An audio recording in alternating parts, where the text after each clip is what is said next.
ಸಾಧನೆ ದಾರಿ ಹಿಡಿದಗಳಿಗೆ ಪ್ರತಿ ಸಲವೂ ಕಷ್ಟಗಳು ನನ್ನ ಮೇಲಿನ ಮೇಲೆ ಪಡೆದು ನನ್ನ ಬೆನ್ನು ಬಗ್ಸಿದಾಗ ನನ್ನ ಕಣ್ಣೀರು ಆ ನೆಲಕ್ಕೆ ತಾಗಿ ಆ ಕಣ್ಣೀರನ್ನು ನುಂಗಿ ನಾನಿದ್ದೆ ಮಗನೇ, ನೀನು ಎದ್ದು ನಿಲ್ಲುವಂಥ ತನಕ ನಾನು ನಿನ್ನ ಜೊತೆಗಿರ್ತೇನೆ ಅಂತ ಹೇಳಿದೆ ನನ್ನ ಮಣ್ಣಿನ ಋಣ.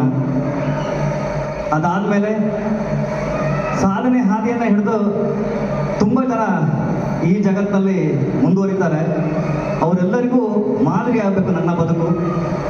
ನನ್ನವರು, ನನ್ನೂರು, ಇಡೀ ಪ್ರಪಂಚ ನನ್ನವ್ರನ್ನ ನೋಡೋ ಥರ ಆಗಬೇಕು, ನನ್ನವ್ರನ್ನ ಗುರುತಿಸೋ ಥರ ಆಗಬೇಕು, ನನ್ನ ಊರನ್ನು ಗುರುತಿಸೋ ಥರ ಆಗಬೇಕು ಅಂತ ನನ್ನ ಆಸೆ. ಅದ್ರ ಜೊತೆಗೆ ನಾನು ಗೆದ್ದವಾಗಲೂ ಬಿದ್ದವಾಗಲೂ ಎಲ್ಲ ಕಡೆಯಲ್ಲೂ ನನ್ನ ಬೆನ್ನೆಲುಬಾಗಿ ನಿಂತ ನನ್ನ ಸ್ನೇಹಿತರ ಬಳಗ, ಅವರಿಗೋಸ್ಕರ ನನ್ನಂತೆ ಆಸೆ ಹೊತ್ತ ಎಷ್ಟೋ ನಮ್ಮ ಭಾಗದ ಸ್ಥಳೀಯ ಕಲಾವಿದರು, ತಂತ್ರಜ್ಞರು, ನಾನು ಒಂದು ಸಾಧನೆ ಮಾಡಬೇಕಂತ ಇರುವಂಥ ಎಲ್ಲರಿಗೂ ಒಂದು ಮಾದರಿ ಆಗಬೇಕು ನನ್ನ ಬದುಕು ಅಂತ ಆ ಋಣದ ನನ್ನ ಮೇಲಿದೆ. ಇದೆಲ್ಲಕ್ಕೂ ಆಲೋಚನೆ ಮಾಡಿದವಾಗ ನನ್ನ ತಲೆಗೆ ಒಳಗೆ ಹೊಡೆದಿದ್ದು ಒಂದೇ, ನಾನು ಮಾದರಿ ಆಗಬೇಕು. ನಾನು ಮಾದರಿ ಆದರೆ ಮಾತ್ರ ನನ್ನಂತೆ ಇನ್ನೊಬ್ರು ಬರ್ಬೋದು, ಅವರಿಗೂ ಒಂದು ದಾರಿದೀಪ ಆಗ್ಬೋದು ಅಂತ ನನ್ನ ಜೀವನವನ್ನು ಮಾದರಿ ಅಂತ ನಾನು ತಿರುಗಿಸ್ಕೊಂಡೆ. ಇಲ್ಲಿ ವೈಯಕ್ತಿಕ ಬೆಳವಣಿಗೆಗಿಂತ ಒಂದು ಊರು ಬೆಳೆದ್ರೆ ಒಂದು ತಾಲೂಕು ಬೆಳೆಯುತ್ತೆ, ಒಂದು ತಾಲೂಕು ಬೆಳೆದ್ರೆ ಒಂದು ಜಿಲ್ಲೆ ಬೆಳೆಯುತ್ತೆ, ಒಂದು ಜಿಲ್ಲೆ ಬೆಳೆದ್ರೆ ಒಂದು ದೇಶ ಬೆಳೆಯುತ್ತೆ, ಒಂದು ದೇಶ ಬೆಳೆದ್ರೆ ನಾವೆಲ್ಲರೂ ಬೆಳಿತೀವಿ. ಇದು ನನ್ನ ಉದ್ದೇಶ. ನನಗೆ ಚಿಕ್ಕ ವಯಸ್ಸಿಂದ ಇವತ್ತಿಗೆ ನಾನು ಸಂಗೀತ ಕ್ಷೇತ್ರದಲ್ಲಿ ಏನಾದ್ರು ಒಂದು 2 ರೂಪಾಯಿ ಸಂಪಾದನೆ ಮಾಡೋದಿದ್ರೆ ಅಥವಾ 2 ರೂಪಾಯಿ ಹೆಸರು ಸಂಪಾದನೆ ಮಾಡೋದಿದ್ರೆ ಅದರ 100ಕ್ಕೆ 200% ಅದರ ಕೊಡುಗೆ ನನಗೆ ಅರಿವಿಲ್ಲದೆ ನಾನು ಮಲ್ಕೊಂಡಿದ್ದವಾಗ, ನಾನು ಓಡಾಡುವಾಗ ನನಗೆ ಸಂಗೀತವನ್ನು ಉಣಬಡಿಸಿದ ಯಕ್ಷಗಾನಕ್ಕೆ ಸೇರ್ತದೆ.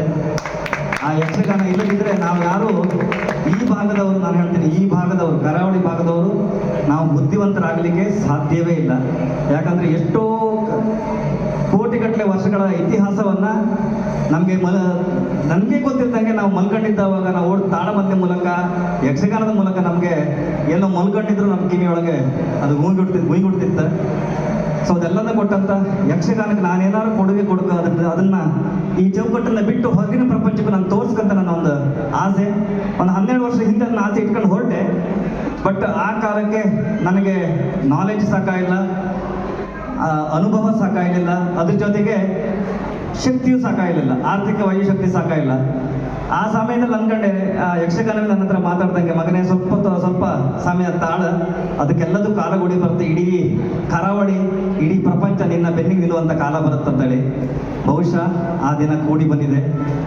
ನಮ್ಮ ಇಡೀ ಕರಾವಳಿ ಭಾಗದ ಈ ಗಂಡು ಮೆಟ್ಟಿನ ಕಲೆಯನ್ನು ಇಡೀ ಪ್ರಪಂಚ ತಿರುಗಿ ನೋಡುವಂಥ ಕಾಲ ಸನ್ನಿಹಿತವಾಗಿದೆ. ನಾವೆಲ್ಲರೂ ಈ ಅದ್ಭುತವಾದಂಥ ಯಕ್ಷಗಾನ ರಥವನ್ನು ಎಳೆದು ಆ ಪ್ರಪಂಚದ ಜನರಿಗೆ ನಾವು ಕಂಡಂಥ, ನಾವು ಸವಿದಂಥ ಯಕ್ಷಗಾನವನ್ನು ಕಣ್ತುಂಬಿಸೋಣ, ಅವರಿಗೂ ಇದ್ರ ಬಗ್ಗೆ ತಿಳಿಸೋಣ. ಇನ್ನೊಂದು ಶುಭ ಸಮಾಚಾರ ನಿನ್ನೆ ನಡೆದಿದ್ದು, ಯಕ್ಷಗಾನದವರಿಗೆ ಸಾಕಷ್ಟು ಸವಲತ್ತುಗಳು ಬರಬೇಕು. ಆ ನಿಟ್ಟಿನಲ್ಲಿ ನನ್ನ ಸಿನಿಮಾ ನಾನು ಸ್ಟಾರ್ಟ್ ಮಾಡಿದ್ದು. ಗೌರ್ಮೆಂಟಿಗೆ ಅಪ್ರೋಚ್ ಆಗಲಿಕ್ಕೆ ನನಗೆ ಬೇರೆ ದಾರಿ ಕಾಣಲಿಲ್ಲ. ನೇರವಾಗಿ ವಿಷಯ ಹೇಳಿದ್ರೆ ಇದು ಅವ್ರಿಗೆ ತಲುಪುತ್ತೋ ಇಲ್ಲೋ ಅಂತ ಈ ಸಿನಿಮಾ ಮೂಲಕ ಅವ್ರನ್ನ ಅಪ್ರೋಚ್ ಆಗಬೇಕು ಅಂತ ಅಂದ್ಕೊಂಡಿದ್ದೆ. ಅದರಲ್ಲಿ ಯಕ್ಷಗಾನಕ್ಕೆ ಬಲವಾದಂಥ ಜಯ ಸಿಕ್ಕಿದೆ. ನನ್ನ ಒಂದು ಪೇಜಿನ ಕಂಪ್ಲೀಟ್ ಏನು ಮನವಿ ಪತ್ರ ಇತ್ತು ಅಷ್ಟಕ್ಕೂ ಸರ್ಕಾರ ಅಸ್ತು ಹೊಂದಿದೆ.